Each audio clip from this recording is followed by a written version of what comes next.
Well, let's go live to Queen's Park, where Interim Liberal leader John Fraser, alongside MPP Adil Shamji, they're discussing public health care. Let's listen in. Demander un abonnement de $400 pour figurer sur une liste afin d'avoir le privilège d'être facturé à la visite pour accès aux soins primaires.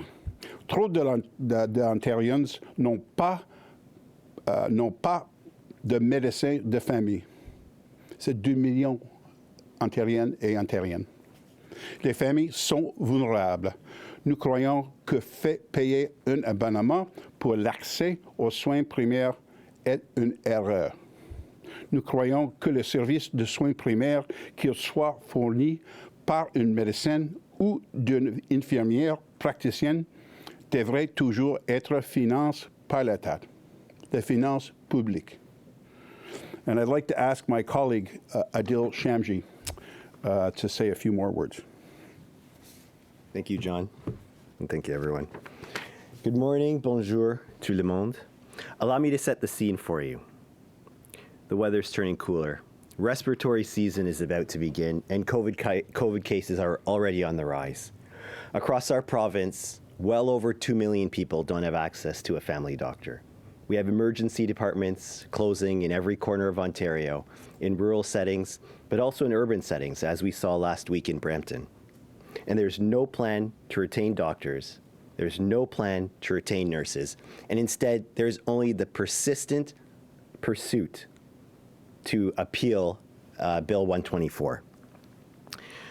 We also learned this morning from the Financial Accountability Office that in the last quarter there has been underspending across all government sectors by $2.5 billion, of which nearly half of that has been in healthcare, nearly $1.2 billion of underspending in healthcare.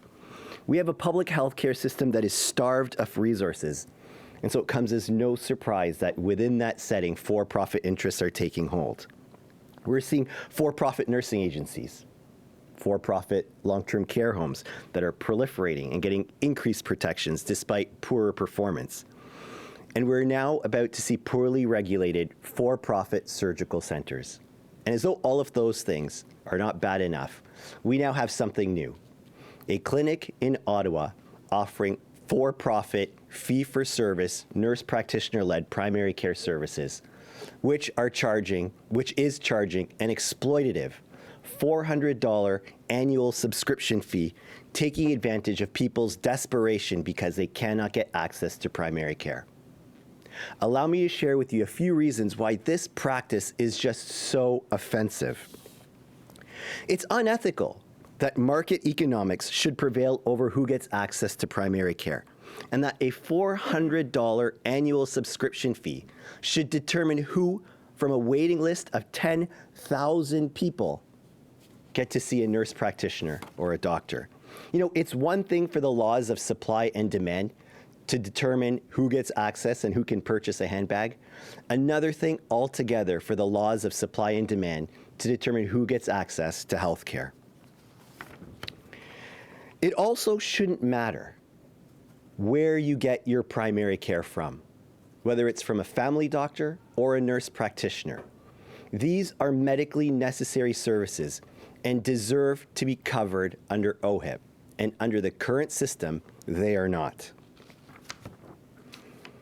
Finally, I want to point out that this government is always and consistently behind the 8 ball. In every example of for-profit healthcare under Doug Ford, he has consistently missed the mark and failed to take action to protect patients. We've already seen it. He failed to take action with for-profit long-term care, failed to take action with for-profit virtual care, failing on surgical centers, and now he's failing with primary care. He has more than enough time to help his friends make $8.3 billion in land deals, but he doesn't have time to protect the people and patients of Ontario. And so today, we are putting Doug Ford on notice. When it comes to healthcare, money should never be the motive. When it comes to accessing healthcare, the only thing that should matter is patient health and never private wealth. We're asking for 3 things in particular. Number 1, This government needs to end this practice of subscription fees in primary care. Number two, this government needs to fully fund primary care, whether it is delivered by a family doctor or a nurse practitioner. And number three, we expect this government to defend the Canada Health Act and the commitment to the Future of Medicare Act, both in terms of the letter of the law and its spirit. With that, I'm happy to take your questions. I guess I'm going to start with the last bit. You talked about the Canada Health Act and the Protecting the Future of Medicare, the provincial law. Is it time to update either of those laws to make what's happening here illegal? Because it isn't illegal right now. I absolutely believe that there are a lot of loopholes in the legislation currently that are being exploited to turn a quick buck. We're certainly seeing that, for example, in for-profit virtual primary care. We're seeing it in other areas, certainly with these subscription fees, because nurse practitioner services are technically considered to be non-OHIP funded. There are a lot of loopholes, and that's why when I talk about defending the Canada Health Act and the commitment to the Future of Medicare Act, I don't just talk about the letter of the law. I talk about the spirit. The Canada Health Act says that healthcare is supposed to be comprehensive, universal, portable, publicly administered, and it's supposed to be accessible. And currently the rules are not allowing those 5 principles to be respected. John, go ahead. There. So it's about actually those activities in primary care being funded. That closes a loophole. The government moved with what I would describe as lightning speed to allow pharmacists to bill under OHIP for prescribing. Well, nurse practitioners don't have that same right, except they actually have a larger scope and they can be more helpful in this situation. So it's not as much about closing a loophole, and there are loopholes to close. It's actually taking action to keep up with the changes in healthcare. We have far more nurse practitioners than we did 15 years ago.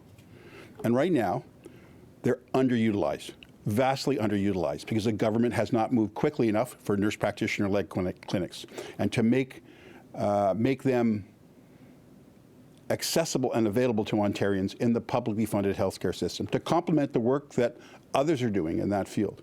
So the loopholes are created by the inertia of the government to actually change how they pay for services and who delivers those services. So if I'm following you right, if the government would make those primary care by nurse. We've been listening to Interim Liberal leader John Fraser alongside MPP Adil Shamji discussing public health care policies, including for-profit health care.